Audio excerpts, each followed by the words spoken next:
દેશના મોટાભાગના રાજ્યોમાં ભારે વરસાદ પડી રહ્યો છે. હિમાચલ પ્રદેશ, ઉત્તરાખંડ, મધ્યપ્રદેશ, ઉત્તર પ્રદેશના કેટલાક વિસ્તારોમાં પૂર જેવી સ્થિતિ છે. હિમાચલના છેલ્લા 3 દિવસમાં 11 સ્થળોએ વાદળ ફાટવાની ઘટના બની છે. ઉત્તરાખંડમાં ઘણી જગ્યાએ ભૂસ્ખલન થયું, પહાડો પરથી કાટમાળ રસ્તા ઉપર પડ્યો છે. હિમાચલમાં ભારે વરસાદ સતત તબાહી મચાવી રહ્યો છે. 3 દિવસમાં વાદળ ફાટવાની 11થી વધુ ઘટનાઓ બની છે. તેનાથી નદીઓના પાણીનું સ્તર વધ્યું છે. મંડીમાં 11 લોકો તણાઈ ગયા હતા, જેમાંથી 10 લોકોના મૃતદેહ મળ્યા છે. મંડીના કથુનાગમાં ઘણા ઘર ધોવાઈ ગયા છે. મંડીના કારસોગ, ધરમપુર, બાગશાયત, થુનાગ, ગોહર વિસ્તારના સૌથી વધુ ગામોમાં 24 કલાકથી વધુ સમયથી અંધારા પર છવાયો છે. આજે પણ રાજ્યમાં ભારે વરસાદ માટે ઓરેન્જ એલર્ટ છે. છેલ્લા 24 કલાકમાં યુપીમાં 8.8 મીમી વરસાદ પડ્યો છે, જે સામાન્ય કરતાં 7.2 કરતાં 15% ઓછો છે. યુપીમાં વરસાદના કારણે નદીઓમાં પૂર આવી ગયા છે. ગુજરાત હાઈકોર્ટમાં વર્ચ્યુઅલ સુનાવણી દરમિયાન એક સિનિયર વકીલ બિયર પીતા હોવાનો વિડીયો સામે આવ્યો છે. આ મામલાની નોંધ લેતા હાઈકોર્ટે સોમવારે વકીલ સામે કોર્ટના તિરસ્કારની કાર્યવાહી શરૂ કરી છે. આ વિડીયો 26 જૂનનો છે. એમાં સિનિયર વકીલ ભાસ્કર જસ્ટિસ સંદીપ ભટ્ટની સામે બિયર પીતા દેખાય છે. અવમાનનાની કાર્યવાહી ચલાવતા જસ્ટિસ એએસ સુપેહિયા અને જસ્ટિસ આરટી વાછાણીની બેન્ચે તન્નાના વર્તનને અપમાનજનક ગણાવ્યું છે. અવમાનનાની કાર્યવાહી દરમિયાન કોર્ટે એવો પણ આદેશ આપ્યો કે તન્નાએ વર્ચ્યુઅલી બેન્ચ સમક્ષ હાજર ન થાય. કોર્ટે કહ્યું કે આ આદેશ હાઈકોર્ટના મુખ્ય જસ્ટિસ સમક્ષ રજૂ કરવો જોઈએ. જો તેઓ મંજૂરી આપે છે તો તેને અન્ય બેન્ચોને પણ મોકલવામાં આવશે. બેન્ચે તન્નાને નોટિસ જારી કરવાનો નિર્દેશ આપ્યો છે. કોર્ટે રજિસ્ટ્રીને આગામી સુનાવણીમાં રિપોર્ટ તૈયાર કરીને રજૂ કરવાનો અને વિડીયો સુરક્ષિત રાખવાનો આદેશ આપ્યો છે. આ કેસની સુનાવણી 2 સપ્તાહ પછી થશે. હિમાચલ પ્રદેશમાં 20-21 જૂને ચોમાસાએ પ્રવેશ કર્યો હતો. અત્યાર સુધીમાં 20થી વધુ વાદળ ફાટવાની ઘટનાઓ બની છે. ફક્ત 30 જૂનની રાત્રે જ મંડી અને કિન્નૌરમાં 16 સ્થળોએ વાદળ ફાટ્યા હતા. રાજ્યમાં ભૂસ્ખલન અને પૂર સંબંધિત ઘટનાઓમાં અત્યાર સુધીમાં 51 લોકોના મોત થયા છે. 22થી વધુ લોકો ગુમ થયા છે. લગભગ 40 ઘર સંપૂર્ણ ધરાશાયી થયા છે.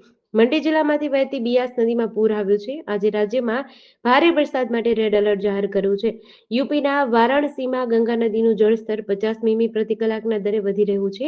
50 કલાકમાં પાણીનું સ્તર 2.96 મીટર વધ્યું છે. પાણી મણિકર્ણિકા ઘાટ સુધી પહોંચી ગયું છે. 20થી વધુ મંદિરો પાણીમાં ડૂબી ગયા છે. લખીમપુરમાં શારદા નદીમાં પૂરની સ્થિતિ છે. ત્યારે રાજસ્થાનના કોટાના મોડક શહેરમાં પૂર જેવી સ્થિતિ છે. ઘણા શાળાઓ, ઘર, હોસ્પિટલો, એટીએમ 4 ફૂટ સુધી પાણીથી ભરાઈ ગયા છે. ચિત્તોડગઢમાં ગુંજલી નદીનું પાણી પુલ પરથી વહી રહ્યું છે.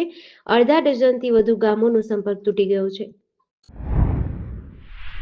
અમદાવાદના નિકોલ વિસ્તારમાં યુવકે ટ્રક નીચે આવીને આત્મહત્યા કરી છે. અજાણ્યા યુવકે પાર્ક કરેલી ટ્રક જોઈ હતી. ત્યારબાદ તે ટ્રક ચાલુ થવાની રાહ જોઈને ઊભો રહ્યો. થોડી વારમાં જ ટ્રક ચાલુ થઈ એટલે તે પણ ટ્રકના ટાયર નીચે સૂવા જવા માટે ચાલ્યો ગયો.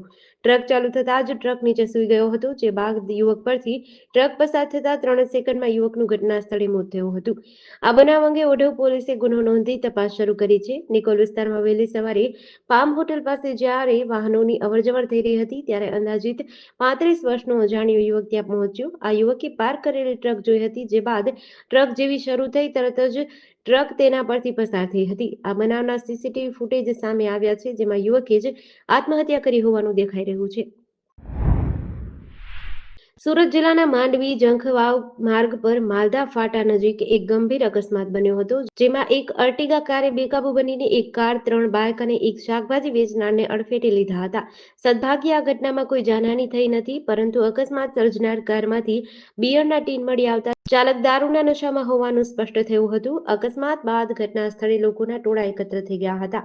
સ્થાનિકો દ્વારા તાત્કાલિક રાહત અને બચાવ કામગીરી શરૂ કરી હતી. આ દરમિયાન અકસ્માત સર્જનાર અર્ટિગા કારની તપાસ કરતા તેના ડેશબોર્ડ પરથી પોલીસ લખેલું મળ્યું હતું, જેણે સૌનું ધ્યાન ખેંચ્યું હતું. માંડવી પોલીસે અકસ્માતનો ગુનો નોંધી વધુ તપાસ હાથ ધરી છે.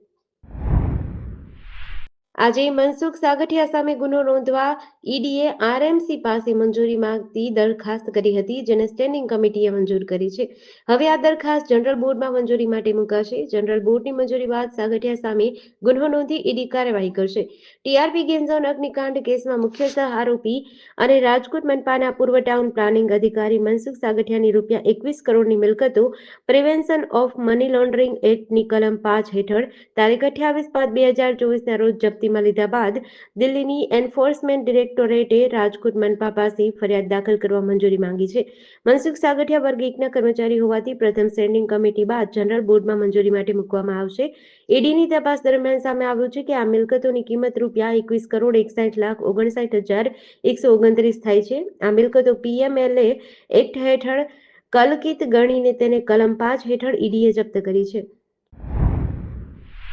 અમદાવાદ અને વડોદરાની શાળાઓમાં અસામાજિક તત્વો દ્વારા કરવામાં આવતા હોબાળા અને ખાસ કરીને શિક્ષકો પર થયેલા ગંભીર હુમલાના સંદર્ભમાં સુરતમાં ઘેરા પ્રત્યાઘાતો પડ્યા છે. આજે સુરત કલેક્ટર કચેરી ખાતે સ્વનિર્ભર શાળા સંચાલક મંડળ દ્વારા શાળાની સુરક્ષા માટે તાત્કાલિક પગલાં લેવા અને શિક્ષકોને સુરક્ષા પૂરી પાડવા માટે આવેદન આપ્યું હતું. તાજેતરમાં અમદાવાદની એક શાળામાં શિક્ષક પર છરી વડે હુમલો થવાની ઘટના પ્રકાશમાં આવી હતી, જેણે સમગ્ર શિક્ષણ જગતમાં ખળભળાટ મચાવ્યો છે. આ ઘટનાને પગલે બાળકો, શિક્ષકો અને શાળાના કર્મચારીઓની સુરક્ષાના પ્રશ્નો ગંભીર બન્યા છે. સ્વનિર્ભર શાળા સંચાલક મંડળે આ હુમલાને સખત શબ્દોમાં વખોડ્યો છે અને તેને નિંદનીય ગણાવ્યો હતો. આ આવેદનપત્રમાં મુખ્યત્વે એવી માંગ કરી હતી કે જે રીતે તબીબો ઉપર હુમલાને રોકવા માટે વિશેષ કાયદો બનાવ્યો છે, તે જ રીતે શિક્ષકો માટે પણ કાયદો બનાવવામાં આવે. અમરનાથ યાત્રા માટે પ્રથમ ટુકડી આજે જમ્મુથી રવાના થઈ છે. લેફ્ટનન્ટ ગવર્નર મનોજ સિન્હાએ ભગવતીનગર બેઝ કેમ્પથી યાત્રાને લીલી ઝંડી આપી હતી. આ દરમિયાન શ્રદ્ધાળુઓ હર હર મહાદેવ અને બમ બમ ભોલેના નારા લગાવતા જોવા મળ્યા હતા. જોકે સત્તાવાર રીતે યાત્રા 3 જુલાઈથી શરૂ થશે. 38 દિવસની આ યાત્રા પહેલગામ અને બાલતાલ બંને રૂટ પરથી નીકળશે. આ યાત્રા 9 ઓગસ્ટના રોજ રક્ષાબંધનના દિવસે સમાપ્ત થશે. ગત વર્ષે આ યાત્રા 52 દિવસ ચાલી હતી અને 5 લાખ શ્રદ્ધાળુઓએ પવિત્ર ગુફાના દર્શન કર્યા હતા. અત્યાર સુધીમાં અમરનાથ યાત્રા માટે 3.5 લાખથી વધુ યાત્રાળુઓએ નોંધણી કરાવી છે. તાત્કાલિક નોંધણી માટે જમ્મુમાં સરસ્વતી ધામ, વૈષ્ણવી ધામ, પંચાયત ભવન અને મહાજન સભામાં કેન્દ્રો ખોલવામાં આવ્યા છે. આ કેન્દ્રો દરરોજ 2000 યાત્રાળુઓની નોંધણી કરાવી રહ્યા છે. તાપી જિલ્લામાં સવારથી પડી રહેલા વરસાદની અસર જોવા મળી રહી છે. જિલ્લામાંથી પસાર થતી પ્રમુખ નદીઓમાં મોટા ભાગના પાણીની આવક નોંધાઈ છે. ડાંગ જિલ્લામાં પણ ભારે વરસાદ છે. આના કારણે ડોલવણ તાલુકામાંથી પસાર થતી પૂર્ણા, અંબિકા અને ગોલણ નદીમાં પૂરની સ્થિતિ છે. વહીવટીતંત્રએ તાત્કાલિક પગલાં લીધા છે. નદી કિનારે આવેલા ગામના લોકોને સાવચેતીના પગલાં રૂપે એલર્ટ કરવામાં આવ્યા છે. લોકોની સુરક્ષાને ધ્યાનમાં રાખીને નદી કિનારે જવા પર પ્રતિબંધ મૂક્યો છે. સ્થાનિક વહીવટીતંત્ર પરિસ્થિતિ પર સતત નજર રાખી રહ્યું છે. નોર્થ સેન્ટ્રલ રેલવે દ્વારા ગુજરાત અને ઉત્તર પ્રદેશ વચ્ચે શરૂ કરવામાં આવેલી 2 સ્પેશિયલ ટ્રેન સેવાઓ બંધ કરી દેવામાં આવી છે. આ ટ્રેન સેવા 1 એપ્રિલથી શરૂ કરવામાં આવી હતી અને 1 જુલાઈએ તેમની છેલ્લી ટ્રીપ પૂરી થઈ. Agra Cantt Asarva Agra Cantt route પર દૈનિક ધોરણે ટ્રેન સેવા ચાલતી હતી. બીજી તરફ Kanpur Central Asarva Kanpur Central route પર સાપ્તાહિક ટ્રેન સેવા ઉપલબ્ધ હતી. આગ્રા કેન્ટ રૂટની ટ્રેન મુસાફરો માટે વિશેષ સુવિધાજનક હતી. આ ટ્રેન હિંમતનગરથી બપોરે અસારવા પહોંચતી અને સાંજે અસારવાથી પરત ફરતી હતી. મુસાફરો માટે આ સમય અનુકૂળ હોવાથી ટ્રેનમાં સારો એવો ટ્રાફિક જોવા મળતો હતો.